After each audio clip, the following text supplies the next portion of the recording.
Hi everyone, it's Michael, and I know it's September 5th and I am so late on getting you the August Orchid Collection update, but things have been insane in my world recently. I was actually just promoted at work to Senior Director of Global Education, which means that my workload has expanded significantly. So I really had the intention of creating a lot more content for you this month, but unfortunately my schedule just becomes more and more restricted.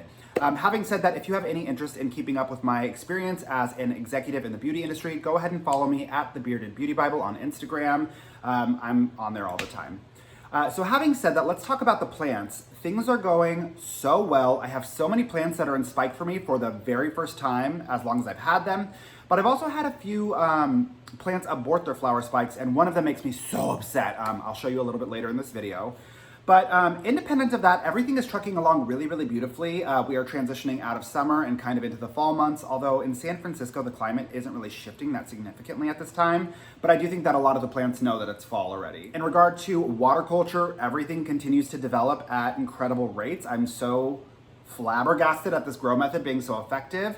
And I keep waiting for that moment where things are gonna stop working, but it hasn't come yet. And then beyond that, my system is the same as it's been for the past few months. I'm continuing to flush all of the containers once to twice a month.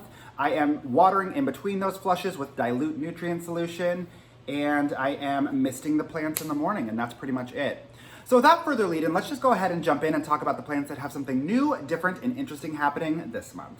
All right, my friends, here we are. Now, before I jump in, I forgot to mention that I haven't even had an opportunity to install the new Mars Hydro LED grow light, so I can't speak to it quite yet, but I will let you know when I can.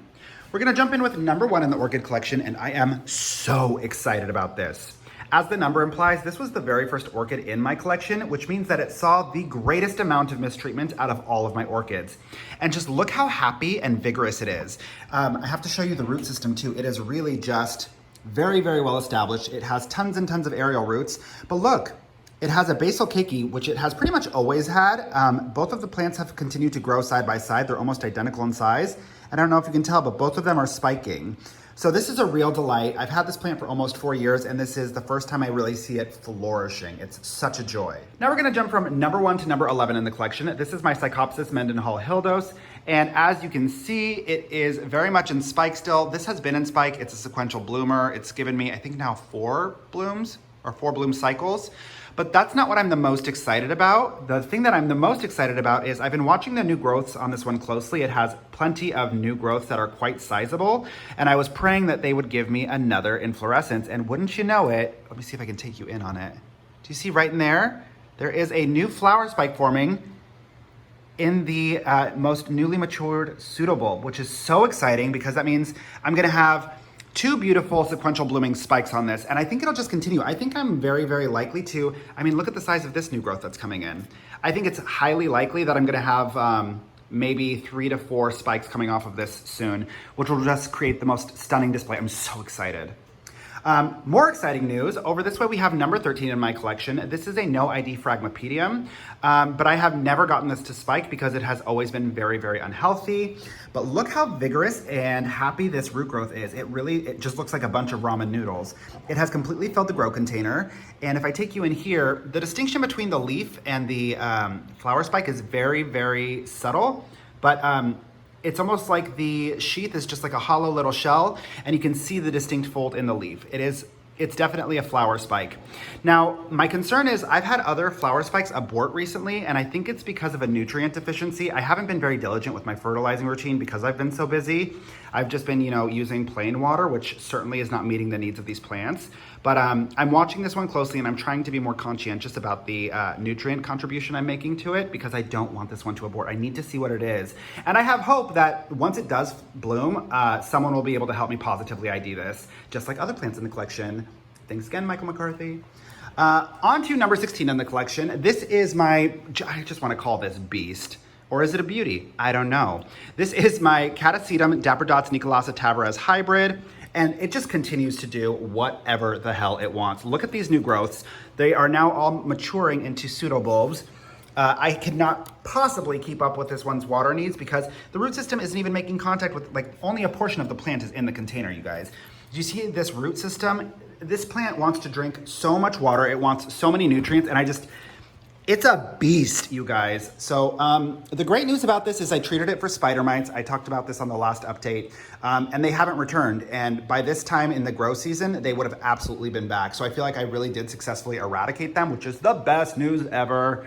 But I just wanted to show you how vigorous and insane it is. And hopefully we see vigorous, insane flower spikes coming soon, because this is another one of the plants that just has aborted every single time it's gone into spike.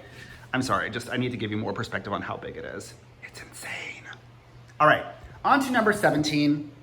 Less happy story here. This is my Ascocenda Betty May Steel Carmella. And this one did have a lovely little flower spike coming in, and now it looks just like a little dried nugget. Hold on, I don't know if you can see it. Right there at the base. It was coming in just fine, and I was so excited because I have such a hard time keeping up with the water needs of Vandaceous type orchids. So I thought this conversion to water culture would really make me not have to worry about it. But I do think even so, this one, I don't think its water needs were being met, but also not its nutrient needs. So it's a bummer because now this one has spiked and aborted twice, and it's been my fault both times. So I'm not sure if I need to raise the water level on this guy. Yes, there's tons of algae. No, I'm not terribly concerned about it. But yeah, we'll see what happens with this one. I need to make some slight tweaks to this grow system, but I know that I'm so close to giving this precisely what it wants. Over this way, I have my Bulbophyllum ambrosia. This is number 20 in the collection. And this one loved water culture when I first converted it, and it loves it right now. I mean, it's just going nuts, you guys. I've never seen it be this happy. And also, it's growing off of old leads, too. If I take you in closer, do you see the new growth that's starting off of this very old end of the growth? I haven't seen it have momentum in both directions, but now it has momentum off of every end of this plant. So it's produced 4 new growths since I put it into water culture, and I'm just going to continue to see how it performs. It just really seems to like it. On to number 25, my Epidendrum Green Hornet. This one is just so trusty. It's also a sequential bloomer. This has been in bloom, I think now for over 4 or 5 months. It's been a very long time, and it's still fragrant. Moving on to number 26, this is my Alisara Stellar. This one is continuing to fight for survival, and what an admirable effort. Did you see it created this little new pseudobulb, super, super tiny after I converted it to sphagnum moss, and from that we have a new growth coming in here, and I really just marvel at the intense will to live of this plant, and all orchids really. I mean, they have such intense vigor, and they try so hard to acclimate to what you throw at them. And this one is just a perfect example of that. So I'm rooting for you, little guy, and I'm gonna keep trying my best to get you there. Now we're gonna move on to number 29. This is my Eulaphia petersi, and I just wanted to showcase this beautiful new growth since I converted it to succulent mix. It seems to be doing so well. I'm so pleased to see it finally putting out a significant growth. So I'll just keep watching this one. I will be ecstatic if I can ever get this to bloom. Even if it takes me years, I want to get this to bloom indoors. Now we're gonna move on to number 31 in the collection. This is my Wild Willy Pacific Bingo Oncidium, and I just wanted to show you how beautifully its flower spike is coming in and developing. It is just happy as a bug in a rug. It is really just coming along so nicely, so I'm super excited to see this one in bloom again. Now we're gonna move on to number 42 in the collection. This is my Spathoglottis plicata, and this one was drinking down its water reservoir. I'm telling you, it would drink its entire water reservoir in one day. It is a thirsty, thirsty plant. So I finally just unpotted it from semi-hydro and put it into water culture. And I mean, it has some leaf die-off, which is to be expected. Every time you transition your plant, something's gonna have to give. But when I take you into the root system, it is really effectively using this water reservoir. And look at all the new roots. All of the green is new, you guys. So it's pretty remarkable how quickly this has acclimated to this grow method. I don't know if it's going to be sufficient enough for this to really thrive, but for the time being, it seems to be meeting its needs better than the previous grow method. And now another devastating story. This is 48 in my collection. This is my Cymbidium Murasaki sinense, and I have been trying for years to get a Cymbidium type to bloom indoors. I've been working at it so hard, and I finally got this one to spike. But as you can see, look what happened to the flower spike. And just to finally and definitively confirm, it was a flower spike. You can see the buds inside of the sheath, but it completely dried up just out of nowhere. And I do think, again, this has something to do with me not really paying attention to its nutrient requirements. I bet if I had, it would probably still be in the process of spiking. I also struggled to keep up with this one's water needs. So this might also be another candidate for water culture, which I never expected to say. But it was so close, you guys. And I feel like it is possible. I think without a temperature drop, you can get these plants to bloom. I mean, that's how I did it with this one. I didn't give it any temperature change. All I did was I stopped watering it for a period of almost 3 months, the same way that I would do a dormancy with my Catacetum types or my Dendrobium nobile types. And it prompted the plant enough to create a flower spike. Now, I think if I can be more diligent, again, with its nutrient requirements, it might not abort. I'm so close to figuring this out. But I'll be thrilled because I would love to have some other Cymbidiums in my collection. I just didn't know that I could do this. Jumping back in with number 49 in the collection, we have my Miltoniopsis Burtfield Eileen. And no, your eyes do not deceive you. You are seeing a fully realized flower spike. I'm so excited about this because it's a cool grower. This has never done well for me. I bought this in Los Angeles and it just never ever did anything really. Every single new growth it had would rot away. But this one did mature. The new growth turned into a pseudobulb, a small one, yes, but a pseudobulb nonetheless. And you can see that that's what's happening with this new growth over here. And this one seems much larger and a lot more vigorous than the previous. I'm gonna continue to monitor this. I don't think that I'm gonna qualify this as a success 100% yet, because if I take you in, you can see that there's this blackening that happens with some of my plants. You'll see it on number 56 as well. But this blackening happens, I think, maybe sometimes when the plant can't hydrate, or perhaps it's a nutrient deficiency. I need to figure out exactly why it does this. But this plant is capable of producing 5 blooms off of each flower spike, and it shouldn't be doing that discoloration thing. Plus, I want to stop the dieback on the leaves altogether. We'll just see how it goes. This one's gonna be brief. This is number 51. It's one of the wedding day Phalaenopsis orchids. And as you can see, there are more of these in bloom already. I mean, there's 4 plants in total. I'm super pleased with them. Now on to number 56. This is kind of an interesting story for me because this is my Miltonia Sunset. It's my favorite orchid. I love the colors. So this one is in full bloom and I'm very pleased about that. But again, this is one that did that weird discoloration thing. It almost looks like little burns on the edges of each bloom. So this plant, it bloomed begrudgingly for whatever reason. And this is the same, these two are actually the same plants. So I divided this plant and got this one repotted into sphagnum moss because I just could not keep up with its water requirements. It was drinking down its reservoir so quickly.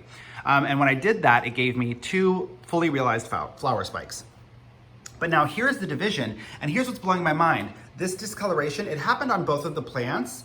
And when I divided it, this is all from what was happening prior to its division, right?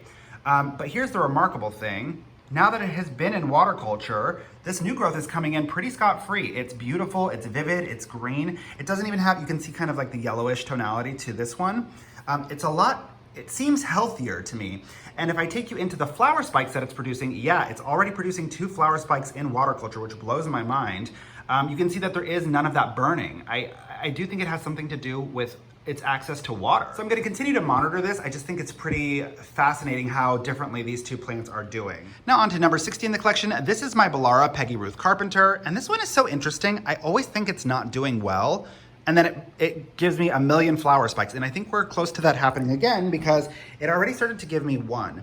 So if I take you in here, you've got that 1 flower spike peeking out and that growth isn't even fully developed yet. You can see it's still very, very new. And last year it gave me 2 flower spikes off of both new growths in this exact same method. You can see there's another new growth coming in right there. So it's weird because when I look at the root system of this one, it doesn't seem particularly well established, but the plant doesn't seem to mind it, or at the very least, it doesn't present obstacles to blooming because it always does. I think this one would do really well in water culture. And you can see it actually even has another new growth coming in right at the base here. So this one just seems unbothered. Now we're gonna jump to number 62 in the collection. This is my Epilalio Cattleya Volcano Prince, I believe, or Paradise. I always get them confused, very similar names. But this one is actually, I've been waiting for this one to bloom like crazy because look at this root system. You got, like, look how long the roots are. It's insane. It is always, always, always pushing out more length on this root system. It's like it's trying to grow a mane of hair. And for that reason, I've been waiting for this one to give me a really prolific bloom. And it's taken its time. Like, it really, really has just gone slowly. But now that it's on its way, you have this one coming in and you can actually see it's just starting to open. I think it'll open more fully in like maybe the next 2 days. But there are 2 more flower spikes coming in. They're just beginning to poke through the sheaths. So I think this is gonna be in bloom for quite some time because because that very well established root system, you have all of these new growths that have sheaths prepared to give me more spikes. So I'm super, super curious to see how that progresses. And lastly, we're gonna move on to number 63 in the collection. This is my Restrepia cuprea. These leaves are not supposed to be purple like this. These are definitely, definitely burned. And I thought for sure this plant was on its way out, but if I take you into the container, since I adapted it to water culture, look what it's doing. It put out that entirely new leaf, which seems a little bit happier, a little bit healthier, But off of that new leaf, there's also a new growth coming in. So this one, I don't know what's happening. I don't know if it wants to be in this grow method, but it was not doing well when I had it in semi-hydro. But now it's doing much, much better in this grow method. So I'm just kind of curious to see how this progresses. And with that, that's pretty much it. Thank you as always for choosing to spend your time with me. If you have any questions, concerns, or feedback, go ahead and leave it in the comment section below. Be sure to support one another in the comment section because I'm so seldom available to do so. Don't forget to click subscribe and have a beautiful rest of your day. Bye, friends.